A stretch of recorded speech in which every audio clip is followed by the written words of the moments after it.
Welcome to the Milt Talk Legacy Builders podcast, a place where Milts can connect to one another to inspire, motivate, and collaborate to continue to build a strong and well-connected alumni association.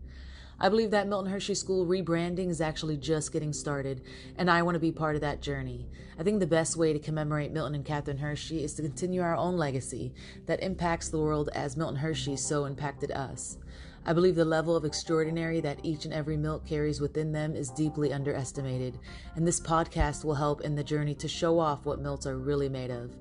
I'm excited to get to know more Milts, more insight to their upbringing, and what they're doing now to build their legacy and bring value to others, and what being a Milt really means to them.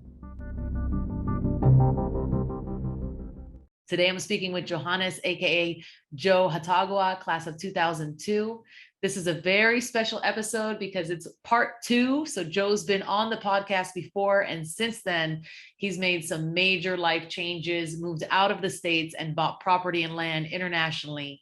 He also took his businesses international as well, and I'm super excited to hear all about it. But before, I'm going to start it off with introducing his bio. So Joe is a strategic advisor with over 14 years of professional experience helping startups monetize their digital assets and Fortune 500 brands reach their target customers through online advertising. In 2020, after going back to Sierra Leone for the 5th time in 18 months and visiting Ghana for the first time, Joe decided to leave his role at Hulu and move to Ghana to focus on advising companies in Africa full-time. Joe currently works for Jumia as head of advertising for Ghana. He also runs Hotagua Enterprises, a Freetown, Sierra Leone-based advisory firm. Since moving to the continent, he has partnered with Google for Africa, MEST, and Founders Institute to advise and mentor their startups on how to build their brands online and increase their footprint with their prospective customers. Joe's mission is to help entrepreneurs in Africa gain access to the same resources afforded to their counterparts in the US and Europe. Lastly, Joe has started an e-commerce platform, AuthenticAfrican.com, that is all about fair trade and African handmade products. By building this platform, he is helping African artisans sell their products around the world. In addition to the e-commerce platform, Joe has built the Authentic African brand into a social media presence with over 40K followers and subscribers across Instagram, YouTube, and Facebook. He is using these platforms to teach the diaspora about their history, inform them of current events affecting the Black community, and also chronicling his move to the continent. He plans to continue to share his journey and begin interviewing African startups along the way. So welcome to the Milt Talk Legacy Builders podcast, Joe. Welcome back, and thank you again for being my guest. Thank you, Zahraa. I'm happy to be back. Oh my goodness. I'm so happy to have you. This bio just blows me away. I have so many questions, like I told you before, and I'm so excited to hear all about these changes all in like a year. A year, yeah. You were here and now you're there. It was literally like July of 2020. I was in Vermont, 30 pounds heavier too, by the way. And because that pandemic weight, serious. Yeah. And I remember we were talking about this in the basement apartment in the house that I was staying in. Yeah. And I was kind of formulating my ideas about what I wanted to do on the continent. And within the last year, it's all started to come together. And I'm really excited about what's going on now. So happy to tell you. That's awesome. Yeah. So I saw in the bio you were working with Hulu over here in the States and in advertising and stuff. And then you said you were explaining before that you were thinking about continuing here in America, continuing working and establishing your businesses and everything here. But then you had a moment of shift. And what was that for you that made you decide, you know what, I'm going to make the change. I'm going to move international. Yeah. So at first the idea was to move to New York or DC. And part of my time would be traveling to West Africa, maybe Nigeria, maybe Ghana, and to advise companies and also find companies to invest, but with US-based firms. So that was the original plan. So in January of last year, when I left my job at Hulu, I actually moved back to New York. I moved back in with Alexander Oliver, who was my roommate back in 2015 and from 2004 to 2015. And so I moved back in with him and his now wife. And I was just working on the plan, and then the pandemic hit, right? And throughout that process, my original goal was, again, to travel back and forth to the continent, but still be living in DC or New York. Right. What ended up happening was when the pandemic happened, they stopped offering those kinds of roles where they would say part-time travel. Right. And it was really more about finding people on the continent who had the relationships on the ground that could be their proxy. So they'd still be companies international, but they'd have proxies on the ground. Right. And so I started thinking that I might have to shift my focus from living on the East Coast somewhere to actually moving to the continent. And so there was already that thought process in mind. I have a peer mentor who's also a Milt, Cordell Robin Coker, who's done really well for himself. I definitely think you should have him on the podcast if you haven't. Yeah, I was just about to say, shoot me his name after this. Yes, I absolutely will. He's class of 2004, done really well for himself. And he was living in Nigeria. He's moved to South Africa. He just raised $8 million for his startup. Wow. From venture capital. Great. So he used to be on the other side, working in financing. And so he's somebody I listen to, right? If he gives me advice, I listen to it. And one of the things he said is that I should move to the continent. He actually gave me some companies I should look into: Google for Startups Africa, MEST, Founders Institute, three at the top on that list. So I ended up working with them. I can talk about that later. But he had given me those names and recommended that I move to the continent. Okay. And then, so that was already in the back of my mind. And then, of course, I'd been going to Sierra Leone so many times, and my friends in Sierra Leone, one person who introduced me to all her friends, I met her in New York after she had just come back from living in Sierra Leone for like 5 years. Wow. Okay. She was here in the US for 4 years and then moved back to Sierra Leone. And so when I would go, she would let me use her driver. You know, I would always hang out with her and her friends. Yeah. And we'd have so many conversations about what we're doing in our career and how much of an impact all her and her friends were having and how little of an impact I was. Right. Yeah, and it wasn't, the conversation weren't meant to be that way, but that's what I was receiving from the conversation.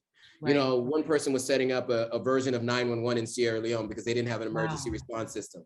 Another person was working to educate the people on all the misinformation around Ebola and how you can protect yourself from Ebola. Wow. And I was like helping Peloton sell more bikes to white women making over $200,000 a year. Right. Yeah. Right. And so it was just like, I felt like I wasn't really, I didn't really have an impact. So that was also in the back of my mind. But it wasn't until I was having a conversation while in Vermont with a friend of mine who had just moved to Atlanta. And she was like, you know, so what's the plan? What are you working on right now? And I was telling her I want to advise companies in Africa, but you know, the situation with the pandemic is not having people traveling back and forth. And she's like, why don't you just move? Yeah. Like, why wouldn't you just live there? She's like, you're all the consulting you're doing, you can do it anywhere you have Wi-Fi, right? It doesn't really matter where you are. You're consulting companies in Nigeria and Ghana right now. And so all of that was going through my mind, but that moment was the moment where it really clicked for me for some reason. Yeah. You know, I was walking around in the bedroom in Vermont, and I was like, why not? Right? Like, a lot of people working remotely. What I'm doing right now is how I sustain a living, so I can do it from anywhere. Yeah. So why not do it? It's probably going to be cheaper for me to live there. And then if I need to accelerate my learning and really get to know startups here, so that I can offer value as I try to change that career over to startup investing and advising and having those startup relationships, even though I don't have a finance background, that might be my way in. Yeah. And so I was like, you know what, let me do that. So I started researching the move at the time, and then I started applying for companies. And that's the process that really got me going with making the decision to move. That's awesome. That's awesome. You know, sometimes it's so funny. We're so busy asking ourselves, why? If we just flip it and just ask, why not? It just simplifies it so much. Isn't that awesome? That's great. Yeah, absolutely. So going back to the Cordell, the Milt that mentors you, I think that is phenomenal that you're able to receive mentorship from a fellow Milt to be able to, you know, move your life forward. I think that, again, speaks to why we're doing this podcast in the first place, why Milts are so amazing, why the collaboration is so necessary, because we have so much to offer each other. So I definitely wanted to mention that. And it's great that you've done that with so many other Milts. I saw, you know, I watch all your content. So I saw when Kelsey was over there visiting in Ghana. So you guys' collaboration, creating content together, that was great. You and Alex, of course, building business and ideas and stuff together. So I love seeing the Milt connection in a positive way. So, and you're Absolutely. definitely a good example of that. Absolutely. And I will say this about Cordell, you know, he's 2 years younger than I am, right? Yeah. And so that's why I call him a peer mentor, right? Because most of the time you think of a mentor as someone who's older than you. But he has achieved the results that I'm looking to achieve. And I don't care that he's younger than me. I removed my ego completely from that. He was in my student home my senior year. Yeah. Wow. And I remember seeing him one year. I went back for homecoming and his class kept calling him President Cordell. And I'm like, what's going on? What is Cordell up to? So I went over to him and talked to him and he was telling me what he's been up to. And he was living in Nigeria. And at that time, I was never considering moving to Africa at all, right? This is probably like 2014 or something like that, maybe 2015, around that time. But, you know, once I started talking to him and what really solidified it for me was I sent him my resume so that he could forward it to some people. And he was like, this is all wrong. You need to make some changes. And he was like, in our world, this is how the resumes look. And he sent me his resume. And I was really impressed by everything that he's done and what he's been working on. And at that point in time, I tried to figure out, because he was helping just to help. And then eventually I was like, I think I need more help and more of his time. So I wanted to present some value to him. So I introed him to someone who does monetization for mobile gaming apps. And since he was his app was a free-to-play app, I knew he was going to need monetization through advertising. And so when it comes to mentorship, one thing I would say to other Milts is like, don't just come with your hand out asking for help, right? Offer something of value to the folks that you're coming to. And that makes it a whole lot easier. For one, for them to be able to see your skill set and to be able to recommend you to other people. And two, people are more willing to help people who offer something of value to them, right? And so like, I think that's the biggest problem when it comes to mentorship is people just go asking questions. And as Milts, a lot of time we'll be willing to help once or twice. But if you're going to ask for consistent help, even now, the way I do things with Cordell, because I know he has a lot going on, right? Like to raise that kind of money and like to be running a business, and it's a big business. I found out about what he was doing, not through the Milt network, but through my network of understanding of what's happening with startups on the continent. And it was a big deal with what was happening, what he did. And so, but when I check in with him, because he made the introduction to the former CEO of the company that I'm working for now, you know, I just try to update him on things that are happening. You know, when I got the job and I came on board, I updated him. When I got the Google for Startups, I updated him. When I got MEST, I updated him. When I got Founders Institute, just to show like the things that he recommended to me actually came to fruition. Because then it makes you feel as the mentor, it makes you feel like it was not for naught, right? Like you did something worth doing. So just that piece of advice for people out there, because a lot of Milts like to throw it out there, like, I'll do anything you need. You know, if you need an assistant, I'll do it. And like, I don't think I need an assistant right now, but if you can bring me something you think that I need, maybe we can talk, right? And so I think that that's something, and I think a lot of Milts are busy and have a lot going on, especially people who have stuff, like they have businesses that they're growing. And so if you can offer them something of value, that's the best way to approach someone for mentorship. Exactly. And that's such a good point and such great advice. Exactly. Because mentors don't become mentors because they have free time on their hands. You know what I mean? They become 100%. Qualified mentors because they're so busy and they're putting in work, you know? So just having the energy and the time to give now to people outside of their family who deserve it probably more than any mentee can, you know, absolutely. Come to them with something, at least to provide them with something,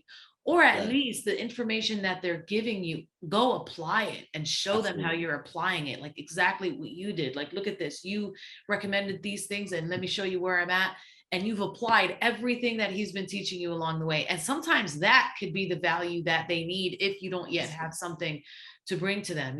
That's phenomenal. And for sure, put me in contact with him. I would love to get him on the podcast, have him inspire some other people, because there's so many Milts who have come out of Africa that still haven't gone back and really taken advantage of where they came from. Like for you to take advantage of it and like a combined business, phenomenal. It's most people don't even go back and you know, get back into their culture. They just stay in the state. Like you've done both, you know, like, so I was going to ask you, is all of your family out there, or you still have a lot of family in the States, right? A lot of your sisters and stuff in the States? Yeah. So my immediate family is, my mom is in the States still, but she's planning to retire within the next 12 to 24 months. So she'll be moving to Sierra Leone, which is why I'm helping. We're working on building a house in Sierra Leone right now. And my sisters, so I have that I know personally, because there's a whole nother thing about how many siblings I actually have, but the ones that I know personally, there are 4 and they all live in the US. Yeah. So we have, they're represented in Florida, Texas, California, and New Jersey. So I do have 4 sisters in the US right now that I do know personally. And so they don't plan to leave the continent of the North America anytime soon. I do though have like my whole father's side of the family, and even other members of my mother's side of the family do live in Sierra Leone, right? So what tends to happen for us is that you go to the US, you make your money, you retire back home. At least the baby boomer generation, that seems to be what a lot of them did. And even some of the, I don't know if there's a name for the generation before the baby boomers, but some of those who did that, they did the same thing. And so a couple of my family members, like in that baby boomer generation, have retired back to Sierra Leone. But I have members of my family that never left. Right? Like, you know, I have an aunt that never left never left Sierra Leone, let alone left the continent of Africa, right? So she's always, her entire life, she's in her 70s now. Her entire life has been in Sierra Leone. So, so I do have, and so I only met her as a 2-year-old. And then again, when I would come back later as an adult. And so now I know her more personally, but you know, it's also given me the opportunity to meet more of my family that I never even knew existed or I didn't know at all. So, so that's been great too. How far is the distance of travel between Ghana and Sierra Leone? So it's a about a 3.5 hour flight, something like that. So I always say it's like the same distance between LA and, well, I guess LA and San Francisco is what, like an hour and a half. So maybe it's a little bit, it's okay. So, you know, here's a good example. It's like a flight from New York to DC. Okay, got it. Right? Like if you're traveling on a flight from New York to DC or like from New York to Boston, it's kind of that, you know, it's like that kind of a distance. Pretty quick flight. 3 hours. Yeah, it's not too bad. You do it the same day trip, and you can do it like you leave in the morning, you get there early afternoon. It's just that now with the pandemic, the amount of testing you have to do beforehand, you get tested when you land for COVID and all of that. So there's a lot. But being here allows me to travel back and forth to Sierra Leone more frequently. So I bet. Yeah. So you said you originally bought land in Ghana and you're building in Ghana, but you eventually want to continue to build in Sierra Leone, you said, because you want to eventually live in Sierra Leone? Well, no, I bought in Sierra Leone. Okay, you bought in Sierra Leone. But I rent here in Ghana. So the apartment I'm in right now, I'm renting. Hey, got it. But I bought land in Sierra Leone, and I'm building in Sierra Leone. So that's where my mother is going to retire to. She's going to be living in the house that I bought. Got it. And then it's also going to be an income property. So it's going to be 3 stories. Okay. The second story I'm going to rent out completely. The third story, I'll have a bedroom in there that I lock, and then Airbnb the other 2 bedrooms. Got it. So that's the plan with the house that I'm building. So I'm in the middle of building the caretaker's quarters right now as we speak. Okay. And so I've been chronicling that process through my YouTube journey. And I've recorded a bunch of videos that I still have yet to edit and still put out, but those are all coming out. But all of that. So if anybody's interested in seeing what the process is like buying and building in West Africa, I'm definitely going to be sharing that on my channel and interviewing 2 other people that are doing the same. So there's more to come on that too, for sure. Yes. And, you know, we've talked about that before because Chris and I are definitely looking to buy and build in Africa, land, businesses, whatever we can get our hands on, you know, because Africa will be 100% the next China and bigger. I 100% believe that. I think it's going to be the next business boom of the world. You know, people just need to know more about it and feel more confident, you know, in getting out there and establishing themselves. But Chris and I, we probably will look to buy land in Africa more before we buy land in the States. Really? Yeah. Okay. Yeah, because I would definitely recommend it. I mean, here's a couple of things, right? Like, especially in Ghana, right? Land is cheaper here. Now you got to pay cash.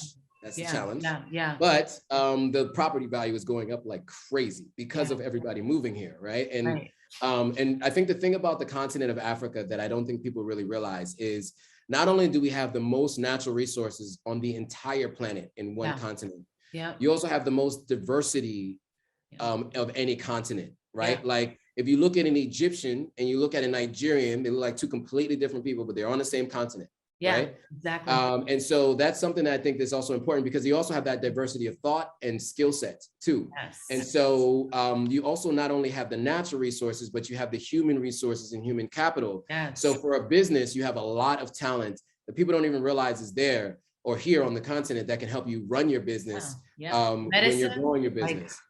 Like, medicine, different cultures create different medicinal, therapies. So just putting that together, I mean, all of it. Yeah. Like everyone, so like what you mentioned before, we want our kids to be born in America because of the healthcare system and everything's already established, but just wait until Africa one day becomes as established and then some. Like the ease of generating medicines and things like that from a continent like that is so much, it's crazy. Like Canada, there's a lot of people don't know this, but lots of pharmacies come out of Canada and they source a lot of their medicines from Canada. So then they distribute, online through all these other countries because it's so much cheaper coming out of Canada. But a lot of people don't know about that, unless you're in like the pharmaceutical industry. But yeah, Africa will be that next thing. And I definitely want a piece of that pie. And it's so important to know people established out there to help, in that process, or people that are living there who can tell you where is the place to buy the land and what's more safe and what's this and what's that. Because obviously buying land and never going to see it or know what's happening to it, meanwhile, is not the best thing either. Yeah. Absolutely. So tell me, when you made the decision to move, did you already have something lined up in Ghana? Were you doing like a lot of the communication to jump on board with some of these companies before you got there, or did you do that once you got there? So I was advising a company based here in Accra, that's the capital of Ghana, in Accra, Ghana. So I was advising a company here, and I was advising a company in Lagos in Nigeria.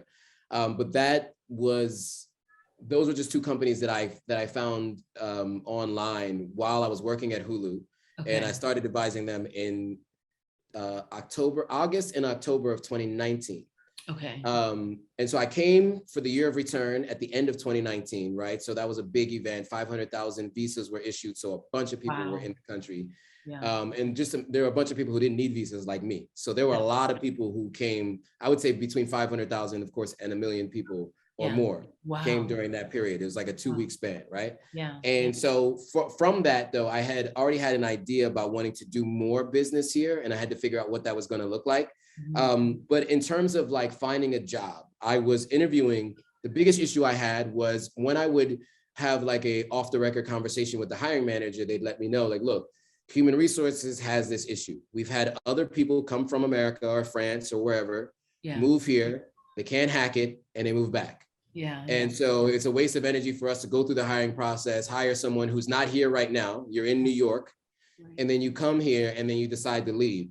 And so much of my conversations on those Zoom interviews make more sense to me now. Yeah. When I would do Zoom interviews in New York, I had like a shelf behind me with my shoes on it. Yeah. Right. And I remember the human resources person, as part of the interview, was like, those are a lot of shoes. You plan to bring all the shoes? Yeah. And like, I guess she was trying to like dig in, and I didn't really understand that. It was kind of weird. And I just thought, okay, she likes shoes, so let me try to stay on that topic, right? As the salesperson in me is like, oh, she likes that thing. Let me try to like stick with that.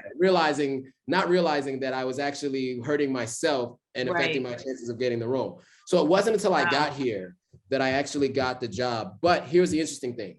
Yeah. I landed here. I reached out to Cordell and I let him know I made the move. I'm here. Right now I'm in Sierra Leone, but I'm moving to Ghana in December. And he was like, let me put you in touch with the CEO of Jumia Ghana. Yeah. Excuse me. So he introduced me to her. I messaged her. We talked back and forth. And then it just so happens that the former head of advertising left. Oh, wow. So there was an open role. Yeah. And so I reached back out to her when that role became available. Yeah. And she was like, she asked me a few questions, and then she forwarded my information to human resources. And then within 3 months, I had the job. Wow. And so that's how I got that job. So it actually had to do with the fact that everything I had told you about my communications with Cordell leading up to that moment, him feeling confident enough to introduce me to the CEO of Jumia Ghana, And then of course, me having to do what I needed to do to get the job and starting here. So Right. I actually was here in person when I got the job. Wow. It wasn't something I was able to get remotely. Right. But it might've been something I could get remotely, because here's the other thing. I was applying for jobs, and this is another piece of insight that I would give to people. Yeah. If you're going to apply for a job remotely, make sure that it's in your industry and that you have specific experience doing it, because then Right.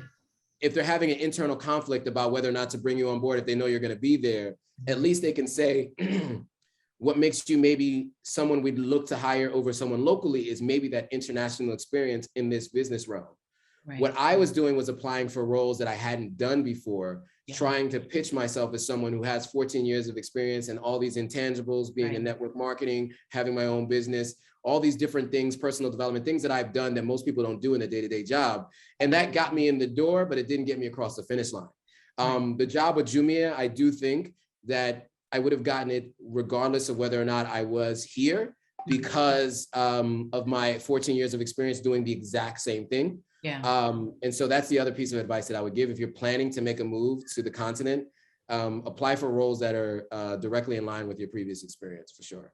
Got it. Okay. Yeah. Yeah, absolutely. Because, remotely, the human resources people came up with, that's a good point. I mean, that's a lot. There's a lot of energy and time and money that goes into training new hirees for them to come there 6 months and be like, I don't think this is for me, and then they got to start all over again, finding a new person. Yeah. I feel that. I definitely feel that. So now you're still with Jumia, and tell me about Hotagua Enterprises.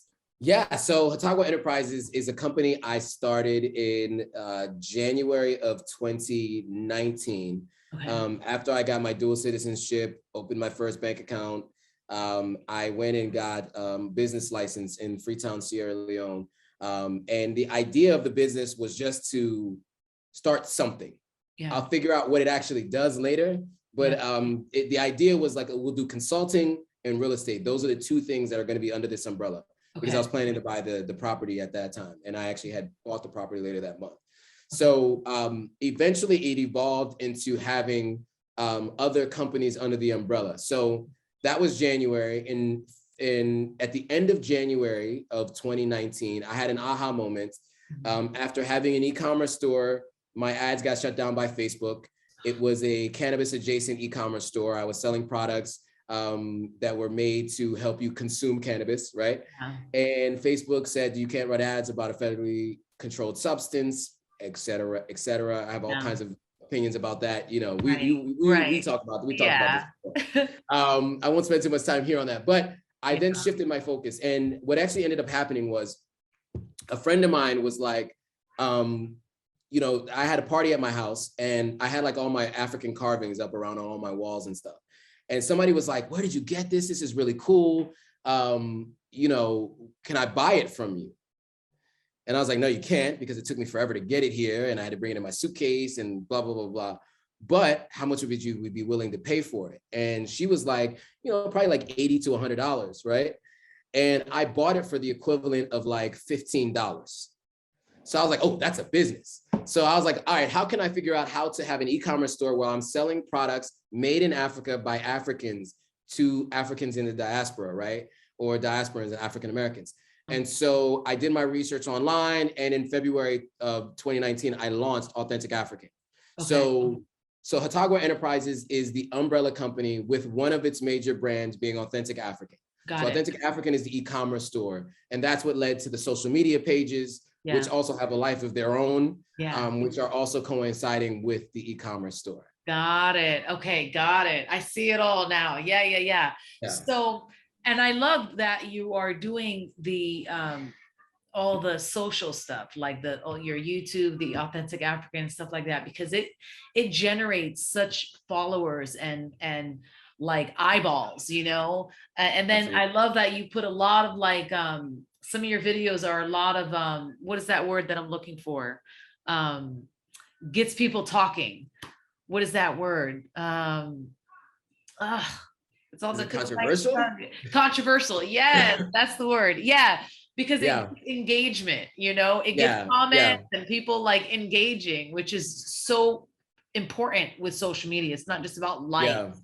You Yeah. know, someone follows you, okay, that's great, but are they engaging, you know, and how often, Yeah. how much engagement are you getting? So And I you know have why I do to do those that. controversial topics too? And because some people ask me about that, right? Because a lot of my friends follow these pages, right? Yeah. Or follow this page. It's authentic_African on Instagram. My YouTube is less controversial. It's just my story being here. But Yeah. on Instagram, so the reason why I do that is because I hear these conversations in my everyday life, or I had heard them. Yeah. And there's a dialogue that I want to be a part of and see happening, and understand where we are as a country, where our challenges are, what's happening. So I came up with that page long before I was planning to leave the continent, but I Okay. wanted to understand what was happening in, like, amongst the Black community, and all the different facets of the Black community in the United States, Yeah. and what was ailing us, what were blind spots that I had, all of that kind of stuff. And posting a lot of that helps me understand a little bit more. And then for me to try to offer solutions to some of those things through the things that I do, right? So a big part of, I think, where a lot of the challenges lie with the Black community in the United States is the belief that it started from slavery, right? And it's so hard to see beyond that. There's an entire African history long before the last 400 years, right? And so that's why I try to connect people with, you know, the products made in Africa, because a lot of them are cultural and historical based on the countries that they're from, the different tribes in each of those countries. So I have like Maasai beads. I have like beads like this with the Sierra Leone flag, so you can rep your country. You know, when I was in New York, people want to rep Brooklyn. Brooklyn is not my borough. First of all, it was stolen from the Native Americans, and it's even a whole different name. And I'm repping Brooklyn. I should be repping Sierra Leone, right? And so for me, I think that is my focus now, is trying to help with that. And I think if you do that, I think it solves a lot of the challenges that are happening in the Black community. And so for me, I use the platform to do like a spoonful of sugar with the medicine, right? And so, you know, for every controversial post, there's also a post, an African proverb that is like an inspirational quote. There's also an African news story about a Black father doing something that you don't get to see Black fathers doing, or young Black children achieving something great, being inventors, investing, and all those other interesting kinds of things. Also, African leaders in history, right? Mansa Musa, Cleopatra is the one everybody knows, but like Queen Zinga and all these other people that people aren't aware of. And so the idea is grab their eyeballs with that. And once they get there, show them everything else. Right. And so yeah, that's the strategy behind the page. Awesome. Yeah, and it seems to be working, right? It seems to be working. There's a pretty good amount of engagement on the page, and people do, when they engage with me through like my YouTube lives or my Instagram lives, they do say that that's been beneficial. I met with someone today, I just came off another interview. And she says she learned so much from those posts and those pages. So to me, I think I'm doing the right thing. I'm on the right track. And so I'm happy that it's getting the response that it's getting, for sure. Yeah. That's awesome. So when you're doing all of your content and stuff, do you have someone who's doing all the setup and the editing or all that, or are you doing it all yourself? Yeah, so it's a little bit of everything.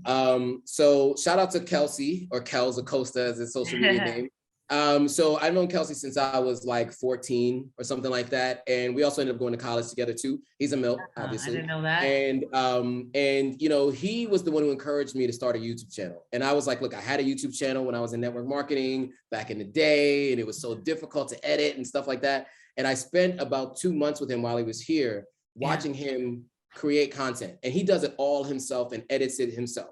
And so I learned from him, all the stuff that you see, because you know, he was in like the video thing at Milton Hershey. Video production. He knows how to edit videos and stuff, the transitions. Wow, I didn't know he was doing it all himself. And so I do some of the editing myself because I learned from him and see what he does and how he does B-roll and all that kind of stuff. But I also pay an editor. A friend of mine and we split the cost of an editor that does 4 videos a month for us. And so I also have a social media manager. So I employ a Nigerian woman who is my social media manager. So she manages the Authentic African Instagram page. She also manages a number of other elements. I also have a person who manages my e-commerce store. So any sales that come in and customer service on the e-commerce store, she also manages that. Okay. And so I have editor, social media manager, and someone manages my social media. That all is out of my out-of-pocket business expenses for myself. Nice. But I do edit some videos. So I do a live every Monday, where that doesn't require any editing, but I just edit a thumbnail for YouTube. Okay. And then on Wednesdays, I do a weekly vlog, like a weekly journal. What has this last week been like for me here in Ghana? And I edit that myself, and then I edit the thumbnail for that as well. So I do, there's still a significant amount of work that I do myself outside of everything else I've already told you about, with all the mentoring I do and also having the full-time job. So I'm busy these days, very busy. Absolutely. Yeah, you know, consulting it takes a lot out of you, you know, because these people are looking to you for the answers and the direction for them to go. You know, it's almost like they might have a vision. Sometimes they don't even have the vision, and you even got to come with the vision also, you know? So it definitely can wipe you out energy wise. And then the creation of content and managing all these different, it's great that you've established a team to start to help you with those things that can take some of those things off of your plate, so you can spend more energy and time on the bigger things. That is huge help. Yeah, especially social media manager, because with social media, it's almost so you've got to constantly be coming with content. It's just a constant hamster wheel, just you know. And you can go a long time without seeing results, and it can be discouraging. You know, I've had this channel since the Instagram page since February 1st, 2019. And there's no way that I could have maintained it myself. You know, I read the 4-Hour Workweek long before I should have read it, but some of those concepts stayed with me. I read it during the financial crisis. I was consuming a ton of books. And the idea of the 4-Hour Workweek is just 4xing your output, right? You usually work for 40 hours a week. So 10xing your output, sorry. So if you work for 40 hours a week, he's saying like you can get 10 times out of your output working 4 hours a week. Nobody really works 4 hours a week, but the idea is, the main thing that I got from it is outsource to other people what they do best. And focus on what you can do that are like income producing activities, right?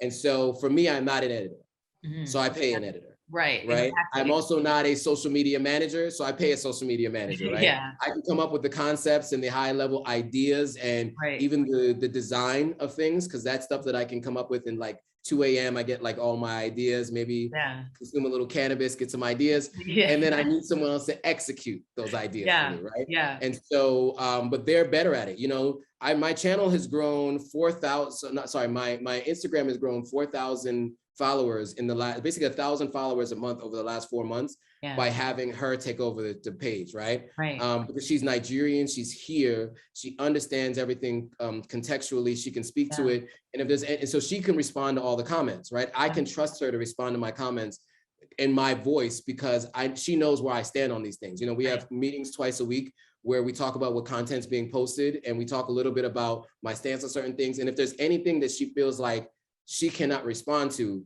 I respond to it personally, right? So anything around George Floyd last year, she didn't have any personal experience because she grew up in Nigeria. And fortunately for her, she didn't have experience with racism in dealing with the police forces, right? And so for her, she couldn't speak to that. So if there was any post about that, then I would then personally come in and do that. But it's easier for me to handle one post a week to respond to comments than it's I do 3 posts a day, so that's then 21 posts a week. I can't respond to 21 posts a week, right? So, That's of course, that makes perfect sense. And it's good because, like you said, you know, the more you keep at it, the more results you're gonna keep seeing. So give that job to someone who could solely focus on that all day, every day. Wow. Absolutely. So what do you think the next 5 years are gonna look like for you? Sure. So the first phase of the next 5 years is me transitioning out of advertising and moving into investing. And whether that's working for an investment firm or a venture capital firm, where I'm learning from the inside how big money decisions are made for investing in companies on the continent, eventually to moving to starting my own firm.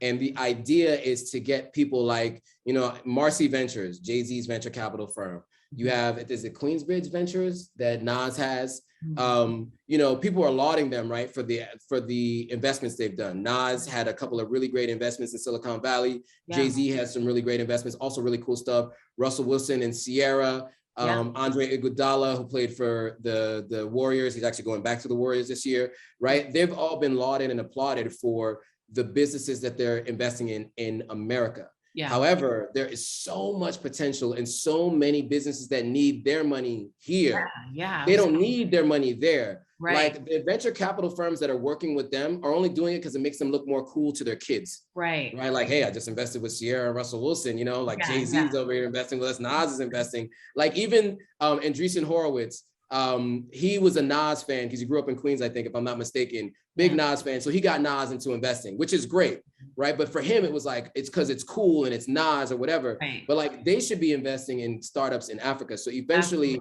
I'd like to be able to be the bridge for those kinds of folks. Maybe not them in particular, but there's so many athletes too, like African athletes in America, you know, Serge Ibaka, Pascal Siakam, right? Like there's so many of these African athletes in the US, getting them to invest, and other high net worth individuals investing in startups in Africa. And I want to be that bridge for them because I have the cultural awareness of the US, but I also building the network with those startups here on the continent. And so that's the goal within the next 5 to 10 years, is to build my own firm after learning from someone else and others how they make decisions, and then apply that and to build up Hotagua Enterprise, Hotagua Enterprises to have an arm of it that is the investment arm.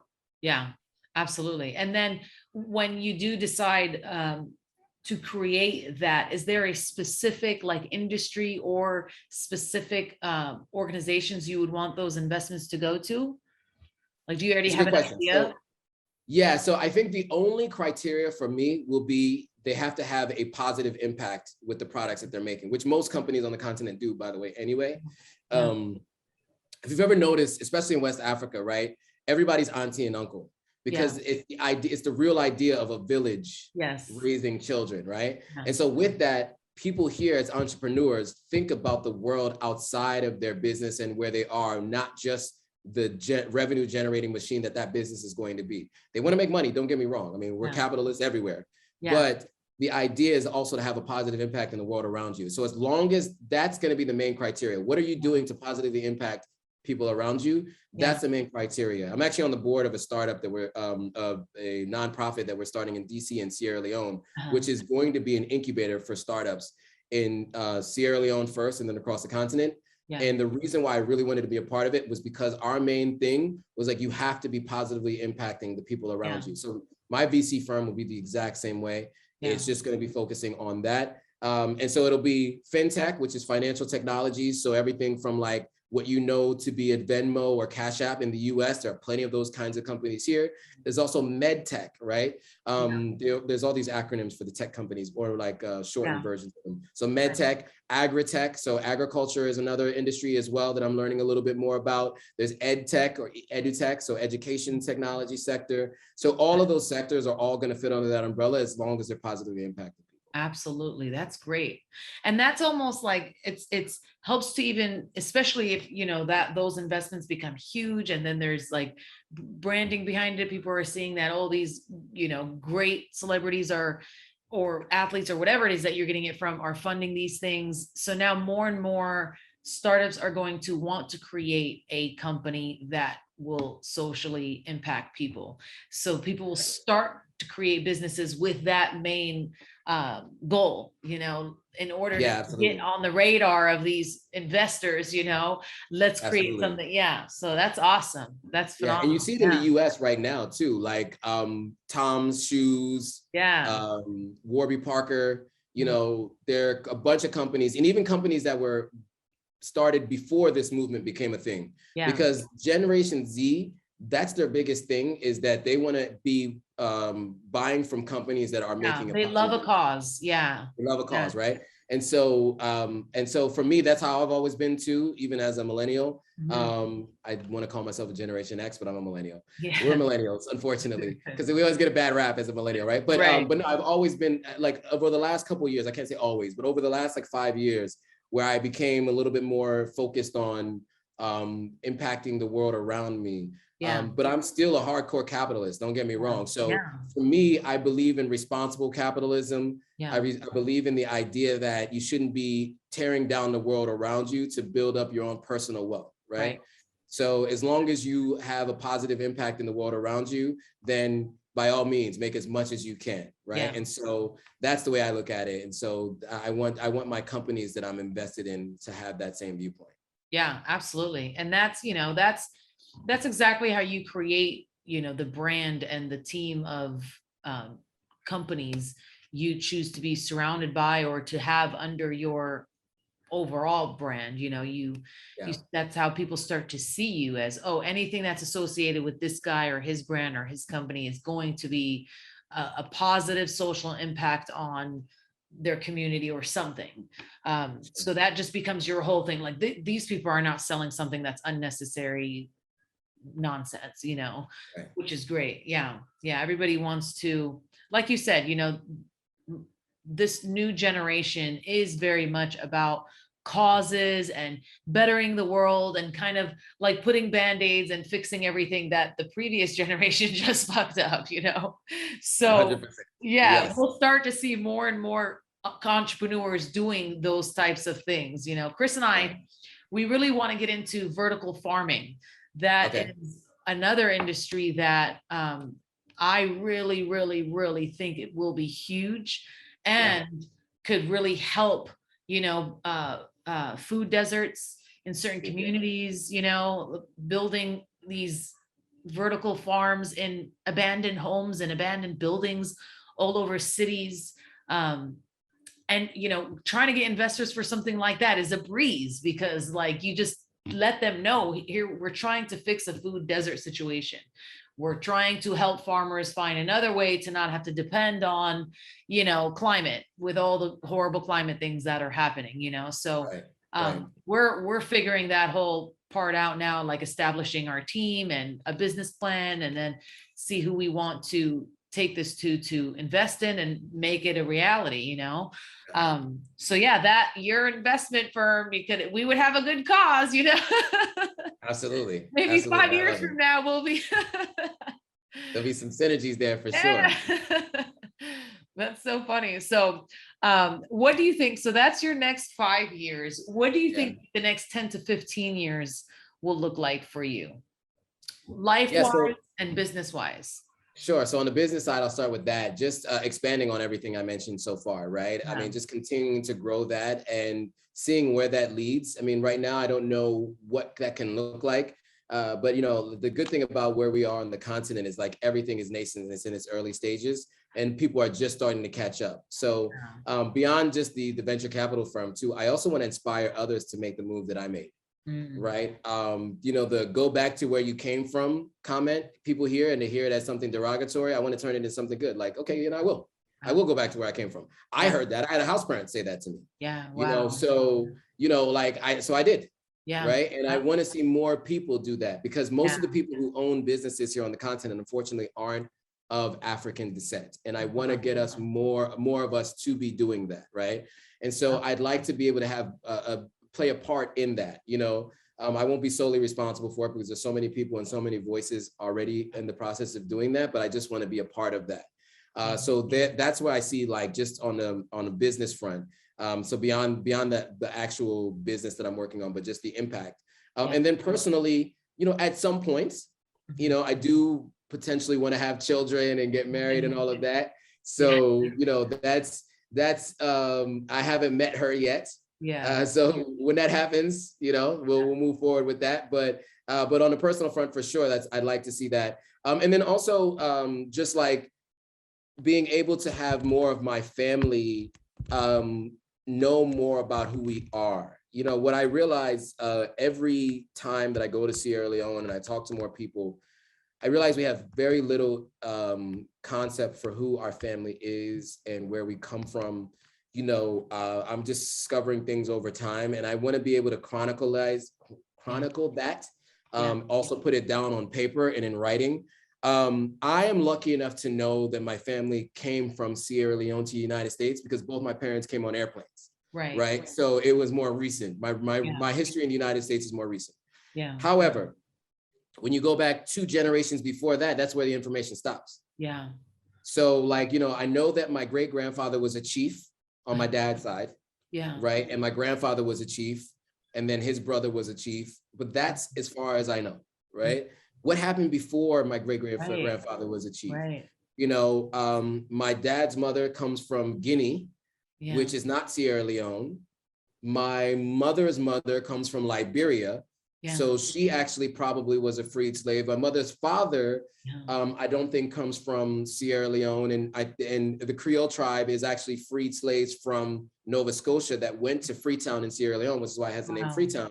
So I don't even really know my real lineage. I represent Sierra Leone because at least one great grandparent was from Sierra Leone, but everybody else came from other places. And so just understanding and learning that and who I am and where I come from and all these other places, I want to do that for the next generations of my family. So on a family tip, the next 10 years, I want to spend exploring that as well and offering that insight to my offspring, my nephews, and my nieces as well. So that's what I think from the family side for sure. Yeah.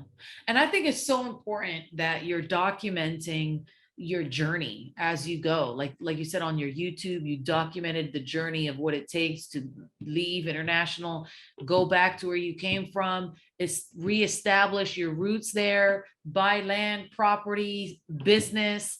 Like documenting all of that is so crucial, not just like as an entrepreneur to then be able to look back on that and mentor other people or all from a business side, but like you said, for a personal side to like log the history that's happening, because 3 generations from now, like they are going to want to see how you did this. You know what I mean? Like when Africa was a little bit more difficult and less established, how did, you know, Johannes do this? You know what I mean? Like 3 generations from now, things will be so different than they are right now, you know, like, and I've always been very interested in history. Like I never knew I was interested in history. I hated it in school.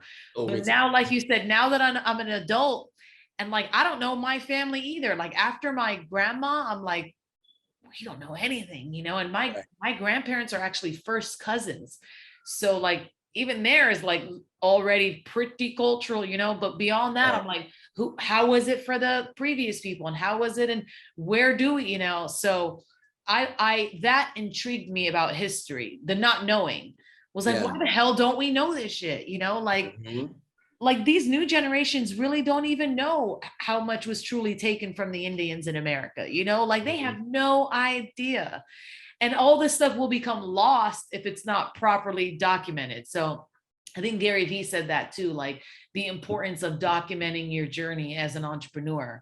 Absolutely. Yeah, it's far beyond business, just the importance of documenting our lives, you know, for our future generations to have something to hold on to, you know?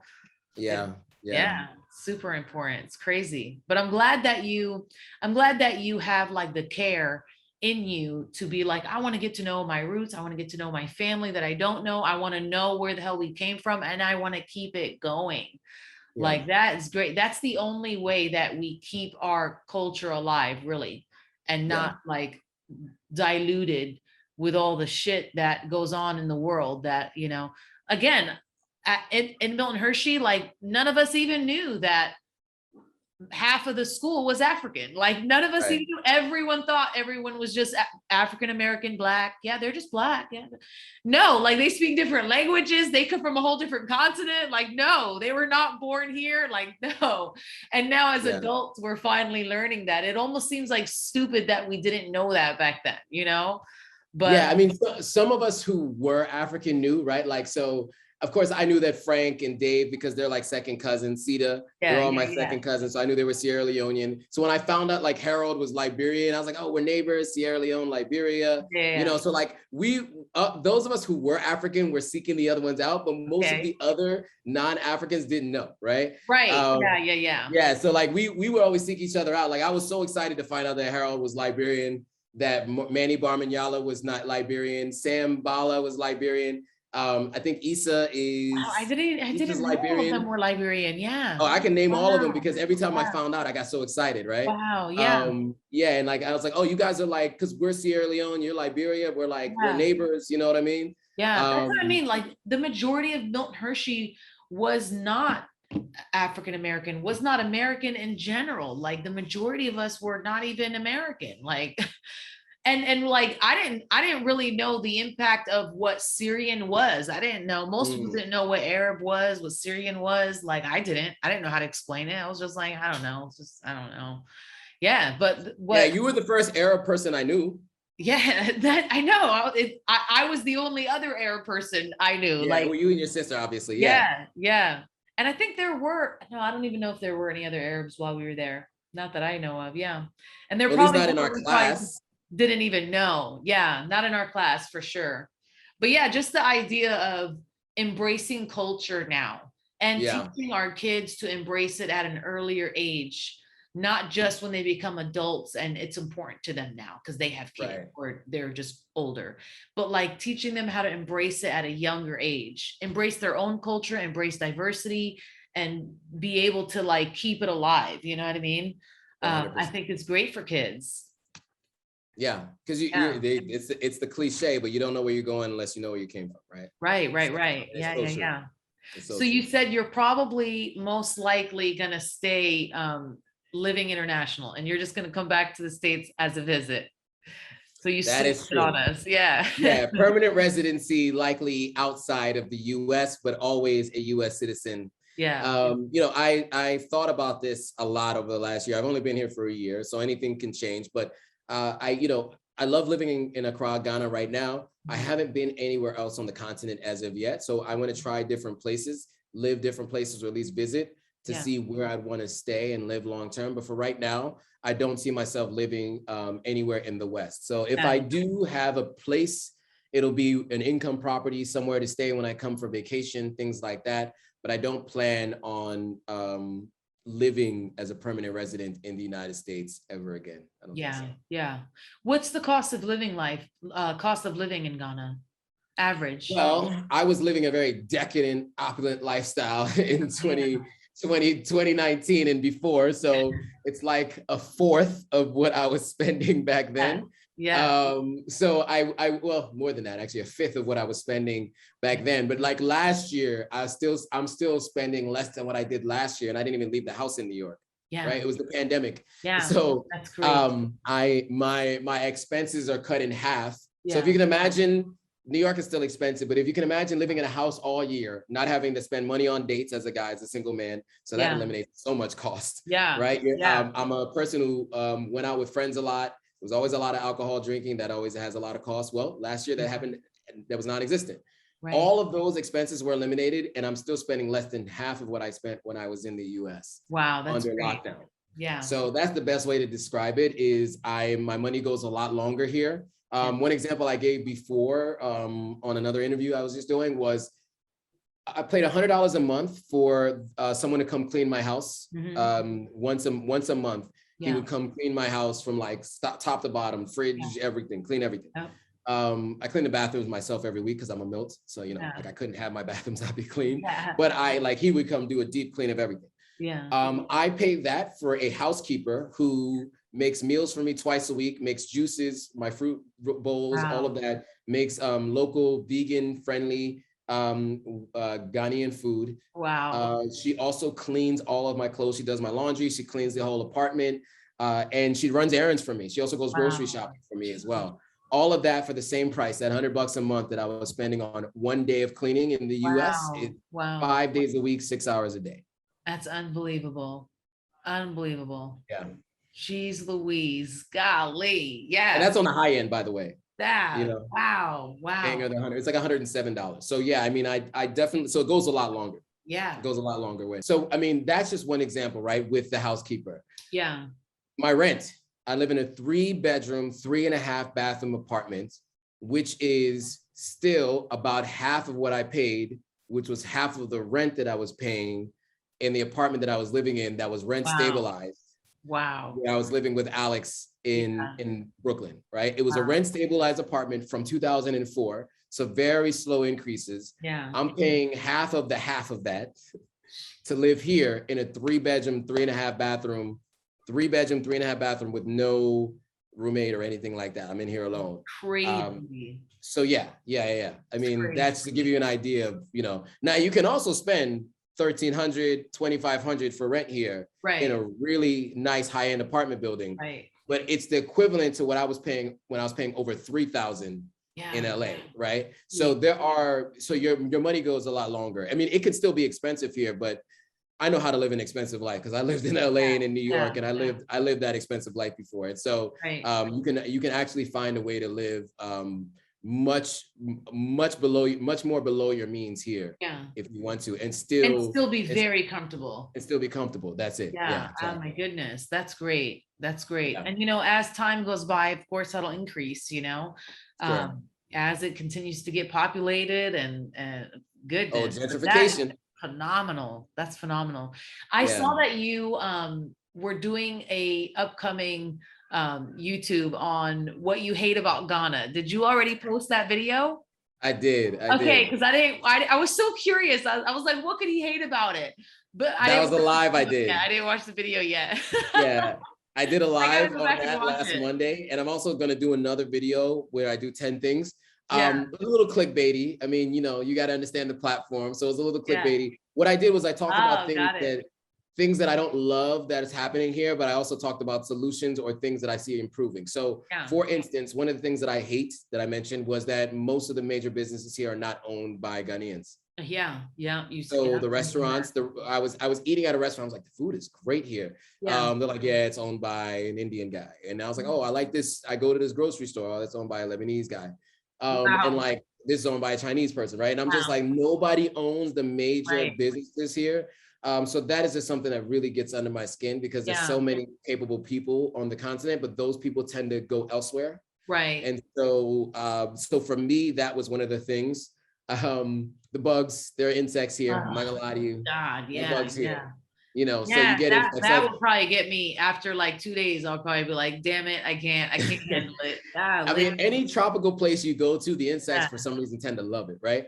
So so the bugs here, so that was on the list. But again, there are ways to get around it. You just have to be smart about it. You wear bug repellent if you're gonna sit outside at night somewhere near a damp place because mosquitoes love that. So you start to learn more about insects, right? Like you don't leave a cake out on the kitchen counter overnight. Right. I mean, but I also practice some of the same things I practiced in Brooklyn. Yeah. You leave cake on the kitchen counter overnight in Brooklyn, you get roaches. You leave cake on the kitchen counter overnight here, you get ants. Right. So it's just a matter of like kind of just learning those kinds of things and just knowing what to do differently. But some of the things that I driving there. Oh yeah, so that's something I would say it's very different. Transportation. Yeah, I take an Uber or Lyft everywhere. It's much cheaper. Okay. So Uber or Bolt. Sorry, Bolt is the other company, not Lyft. Okay. Uber and Bolt are the two main companies. There's another company, Yango. Shout out to Yango. I'm trying to work with them. So in case in case a representative from Yango sees this, we can get some advertising dollars from Yango right now. I should just try to deal with them. So, but yeah, so there are a few like ride sharing companies here, and the people use those. Driving here and in Sierra Leone, from what I know, and I've also been to New Delhi, street signs and all those things, those are like recommendations. It's like people don't necessarily live by them, right? So it's like, we'll suggest this as you drive. They're like suggestions, right? So we actually don't even, from what I've seen, I very rarely see speed limit signs here. Right. So people move the way they want to move, right? And so the defensive driving here is at a whole nother level. So you won't be seeing me driving. You won't be seeing me driving anytime soon. I'm not with it. I'm not ready for it. And I say that because I also noticed it in New Delhi too. So I don't know if it's a thing where it's up and coming countries where you have tons of cars on the road and you don't have a ton of enforcement of like traffic enforcement. In the US, right, you have entire divisions that are focused on like if you're parked here, you have to pay the meter, and it's a revenue generation tactic, right? That is not something you see here. So people park in all kinds of different places here. Driving can be pretty wild. but you know, I would say some people here are some of the best drivers because they have to anticipate all kinds of crazy stuff. Yeah, yeah. You know, like because some people who Bikers drive, and walking and other crazy driver. Yeah, yeah. yeah. And with the thing we say in Sierra Leone is like, you know, they don't fear cars. I don't even want to do it in our Creole or our Pidgin English, our language, but it's like they don't fear cars, right? So they'll walk right out without looking. So you have to be prepared to put the brakes on and be driving at a place, especially when you're walking in a heavy trafficked area. There isn't that, you know, like growing up for us, right? If you remember, I don't think no matter where you are in the US, for whatever reason, they always taught you, look both ways before you cross the street, right? And it's just a thing that's a part of you, right? Yeah. I don't think they really get that here, I've ever been taught that, they don't get that kind of reminders at every week in school or whatever. So you get situations where you for sure see people just walking right out and then look, and you're like, whoa, whoa. So so that's what I would say about driving. But I use Uber and Bolt as often as possible to get around, and it's very cheap, so it makes it easy for me. And what about like healthcare system, medicine, if you're sick, like hospitals, what's that situation like near you? So they do have it. I go to so I have a primary care physician here. Okay. Excuse me. I have a primary care physician here. He practiced medicine in the UK for 25 years and then moved back. He's Ghanaian. And then within that practice that he works in, there's also a gynecologist who has practiced in the US for 30 years. And that practice was referred to me by a woman, an American woman who was living here. So, and if she trusted him, you know, if a woman trusts a gynecologist, then you could probably trust all the other doctors within that practice, right? And for those of you who don't know what that is, Google what a gynecologist is. So, you know, they look for woman parts. And if she could trust him, then I knew that I could potentially trust the other doctors within that practice. And they have all kinds of awards and all kinds of, you know, certificates and all that kind of stuff. Like you see it all in the lobby. So these guys are legit. And so I go to them. I went for all of my checkups, you know, my yearly physical and all of that stuff. So I do use that. And then I have a referral for a dentist actually that one of the nurses that works at the doctor's hospital just gave me. So I'll be going to do my cleaning and all of that. So there definitely is, you know, doctors here that are fully capable, people who you can trust. You know, I haven't gotten to a place yet where I feel comfortable if I was to have a surgery or something here, just because I have a surgeon, like a knee surgeon that I worked with in the US, and he's one of the best in the US. So when it comes to that, like I have different people for those kinds of things, but like the basics. Oh, and then in terms of medication, so I'm a person who tries not to take too much medication. However, if there's something that you do need to take, I do know that the pharmacies have things they tend to be from the UK, India, or China. So you have kind of those three main regions is where a lot of the medications come from. And so because you have a lot of Chinese here, you do have a lot of Indians here. And then of course, this was formerly a British colony. And so you have a little bit of the British stuff going on here. So yeah, but I mean, it's all the equivalent to some of the medications you see in the US if you need to take medication. So that is all still readily available to you here too. Wow. Yeah, that's crazy. That's awesome. You know, it's great being able to just pick up and go. And, you know, thankfully for you, you had family, you had roots, you had the culture, you knew. You visited, you know, Sierra Leone 5 times before, you know, so you kind of knew Ghana before you ended up there, you know, but I love the idea of just getting up and going somewhere new. You know, like when my brother and I were in distribution together, I've been to so many countries during that time that like, I just loved the whole feeling. And we would always like go and we would stay with our translators. So we wouldn't even stay in the hotels or anything. We would stay at our translators' home. Like we went to Colombia, Japan, China, of course, so many places. Oh my God, Australia, Costa Rica. And each time we would go with whatever translator we would take, and just being able to like be in a different country, and the food and the culture and all the things you don't get either humbles the shit out of you, like makes you just feel like man, like we are spoiled and we need to learn to live in a way that like we could be okay if we don't have every single thing we're used to, you know? It's just such a humbling, nice, and it makes you feel so small in the big world. Like when I was in different countries, it was just such a reality check that like, man, I am in China. Like it's Right. just so like it's not what we've been used to for so long. Like I feel like people get to America and they get stuck. You know, they get spoiled, they get stuck, they just feel like everything is so easy here, everything seems so much harder. You almost get like dumbified, you know, staying in some country too long. Yeah. Does everything for you, instant Wi-Fi, instant, you know. Yeah. So it's like a breath of fresh air and like a release to be able to get out there and be like, yeah, there's a whole big world and not everything is convenient and some shit you got to work for, like, Oh yeah. you know. Yeah, Oh that's yeah. a great experience. It's a really, you're lucky for sure to have had the experience that you're having right now. And I'm so glad you're documenting it, because I want to watch all of these things, because it's going to be such useful information for when I want to make a similar move, you know. So Absolutely. yeah, document away, keep documenting away, because I will be Absolutely. consuming all of that. Yeah. Yeah, and you know, and a big part of it is to encourage other people to make the move or to invest here and to think about coming here, beyond also having the family, future generations see it. Because I you know, there's something like, I can't remember the percentage, so don't get me to lying, but it's over 50% of Americans don't have a passport. Wow. Which means they haven't or won't ever leave Wow. the United States. Wow. Right? I did not know it was that high, but I It's believe it because ridiculously yeah, high. people they get Yeah. stuck here. They're like Yeah. so, I don't know if it's like afraid or what it is that like.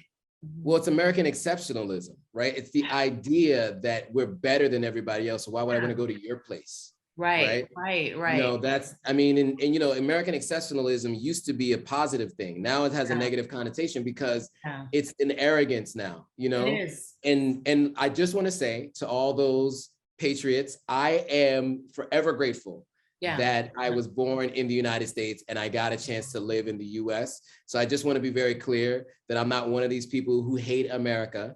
I just also know that America has its faults. Yeah. Right. And so I'm just okay with knowing that and still being very proud of my experience and happy and grateful for what I've had.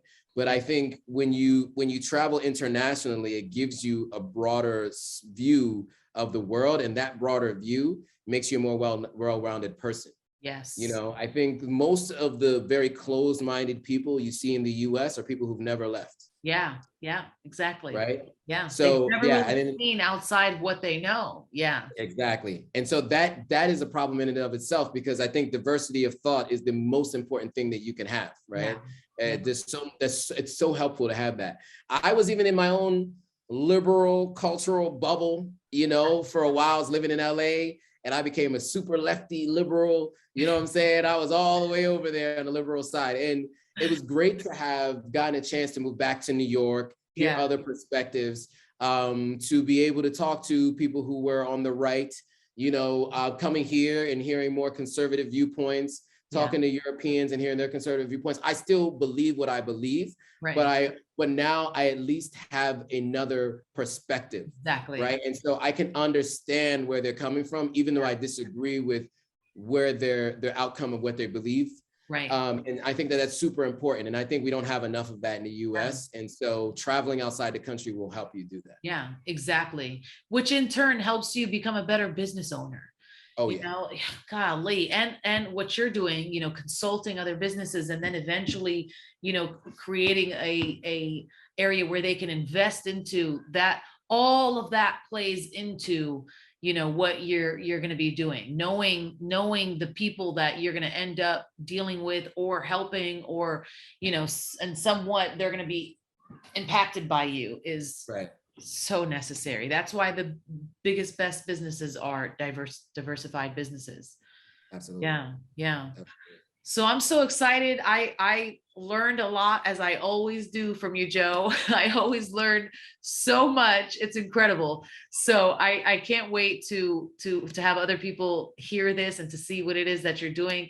I get all kinds of people who are constantly like, "What's Joe doing out there?" Like, people have asked for the part two. So Oh, have they? people Good. are waiting to hear it because they want to know what it is you're doing and how you're living.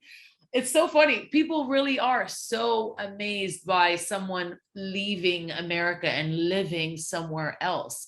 So just to be able to see you doing that, people are like, so Yeah. yeah, and even I'm so happy for you that you made such a shift, because I know how much it pours into you. Like the amount that you learn from up and going and living somewhere else is incredible. And to have established yourself in so short a time and already helping other businesses now get established, phenomenal. Really phenomenal. Yeah. Well, Kudos thank to you. you and Thank you. everything you're doing. It's Thank you. really great. Anything that you want Yeah, to shout out? Anything else you want to add in before we say sure. bye to everyone? Yeah, so first thing I would say is those of you who, whether you're of African descent or not, make sure you come to Ghana and at least go to the slave castles. It's our perspective of Blacks in America has always come from post transatlantic slave trade. Yeah. And this teaches you about the world before it. 60 million, estimated 60 million Africans were brought into the slave trade. 12 million survived in the Americas. That was a fact and a number I had no idea of until I went to the slave castles here. Yeah. And also I have videos on all that. Yeah, So there are two major ones in Cape Coast here in Accra.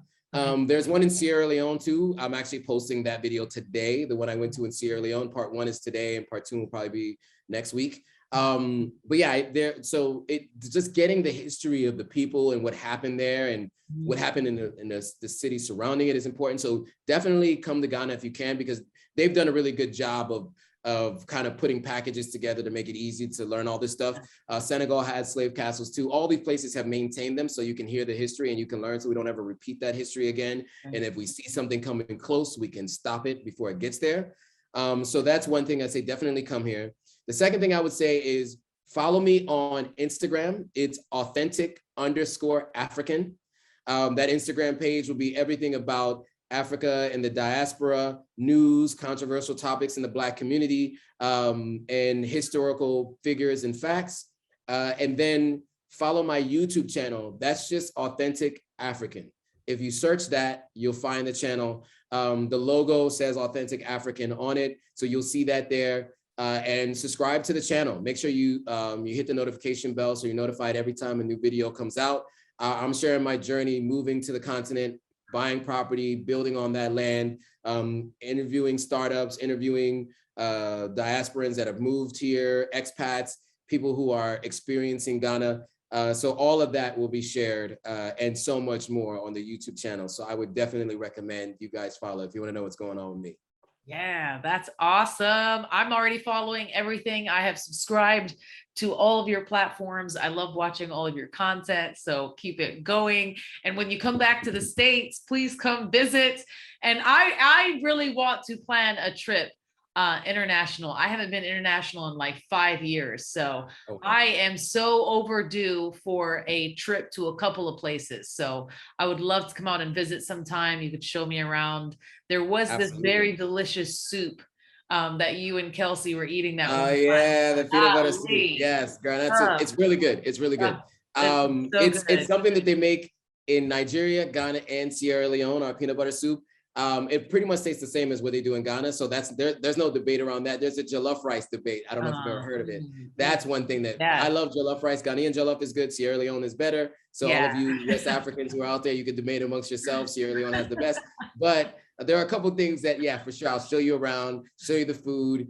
We'll make sure that you get up to some of the historical and cultural sites so you can really see what's going on here. And they've done a really good job of sustaining that and maintaining that information. So much history. And even the recent history, like I just learned that there was a CIA sponsored coup that overthrew the first president of Ghana, which is crazy. So there's even American influence in Ghana in the very beginning, the very beginning stages of it being a country. Yeah. That's a whole nother conversation for another time. But yeah, I mean, there's so much history, rich history here. And and I'm excited to share it. And some of those things too, I also share. Like I've gone to the slave castles and I've recorded that experience. So that's up on the YouTube channel.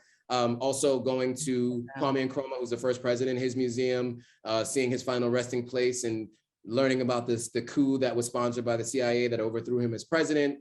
All kinds of different things that you can learn from going to my channel, as well as following my journey moving here. So I encourage you all to check it out for sure. Yes, yes, yes, and yes. I'll put that in the copy. Once I post the episode, I'll put all that in the copy for people too. This was so great. What do you got planned for the rest of the day? So I have another meeting right now. It's 4:51. Okay. 4 hours ahead. Well, just right now, it'll be 5 hours when you guys do the fall back. Okay, got it. Okay. It'll be 5 hours because we don't do daylight savings here. So it's the same time all year. So, but yeah, so it's 4:52 now. In a couple of hours, I have a meeting with the board for the nonprofit in Sierra Leone and DC that we're working on. I actually want to shout that out really quick, actually, now that we're getting closer to our first cohort. So we started a nonprofit. We have a 501c3. I think we just got that. And so it is a nonprofit based in Washington, DC and in Sierra Leone. And the idea of the nonprofit is to incubate startups in Sierra Leone so that they can get up to a place where they can either request funding from a bank or external funding, or they can just grow and build as a business locally in Sierra Leone. Eventually, we plan to have other companies from outside of Sierra Leone, but that's our main focus right now. The other three members, the current board is 4 of us. The other 3 members of the board, 2 of them are in Sierra Leone. 1 is in Nigeria right now, but he's Ugandan. And then there's me. And so we each have our own role that we play within the board. And I'm really excited about it. It's called Launchpad Africa. We're right now working on all the materials and all of that. But now that we're much closer to where we were when you and I spoke last, we had just been starting the conversations back then. I wanted to mention it on this podcast. So look out for Launchpad Africa. It is a nonprofit. So if you're feeling philanthropic and you have some ideas about any things that you want to invest in, you can, we'll give you the information at a later point about Launchpad Africa, and you can donate money to Launchpad Africa. That's going to be helping startups in Sierra Leone so that we can have more Africans building companies and getting patronized by Africans, as opposed to having to rely on these businesses from the diaspora. So Launchpad Africa is big. I'm really excited about that. I also want to mention that I am a mentor for Google for Startups Africa. So Google has a startup program here where they incubate and accelerate companies on the continent. So I'm a mentor for them. I'm also a mentor for MEST, which also is kind of like a nonprofit arm of another for-profit business in the US, where they have an incubator for startups. And so I help advise companies under the MEST umbrella. And then lastly, there's Founders Institute that's based in Silicon Valley, but they have 4,200 different cohorts around the world. And they have 1 in Nigeria and 1 in Ghana. And I'm advising the one in Ghana right now. I'm looking to get in touch with the one in Nigeria. So that's what's going on right now. Just wanted to put that all out there. So if anybody's interested in advising, investing in any startups, definitely reach out to me. Those are the businesses that I'm involved with right now. And if you're feeling philanthropic, let me know. And at some point we can also have you give some funding to the Launchpad Africa program that's going on in Sierra Leone. So that is everything I wanted to mention. Is awesome. That's so good. Yeah. Thank you so much. This is real good information. And I can't wait for other Milts to jump on this. And yeah, because, you know, there's a lot of philanthropic Milts out there, a lot. Oh yeah. More than we know. And as I keep, you know, hunting for more and more Milts to jump on this podcast, I'm learning more and more Milts, especially the older Milts who nobody even knows about because, you know, they're so much older than us and less on social media. Could you just imagine just having a whole bunch of Milts invest?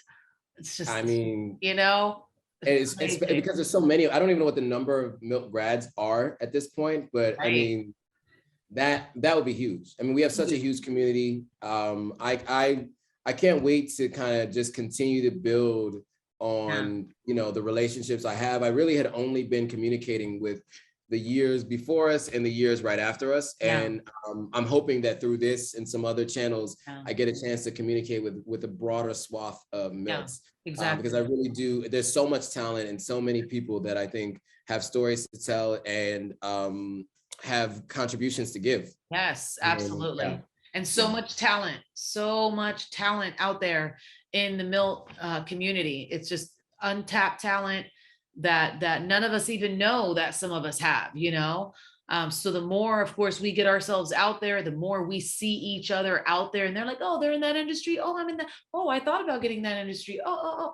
You know, we start, that's it. Collaboration is key. That's exactly what these sororities and fraternities do. That's why they get so big and well known. No reason why MHSAA cannot take a huge chunk of that pie, because we could be bigger than any sorority fraternity out there. We have the talent and the masses of people. Incredible. So I love what you're doing, Joe. You're amazing, dude. You really are freaking amazing. You're so smart, and you're applying everything that you know into passionate things to help, you know, people move forward. So I appreciate you. Yeah. So thank you so much for being on the show. Yes. And I'll talk to you again soon. It sounds good. Thanks. All right. Bye. Bye.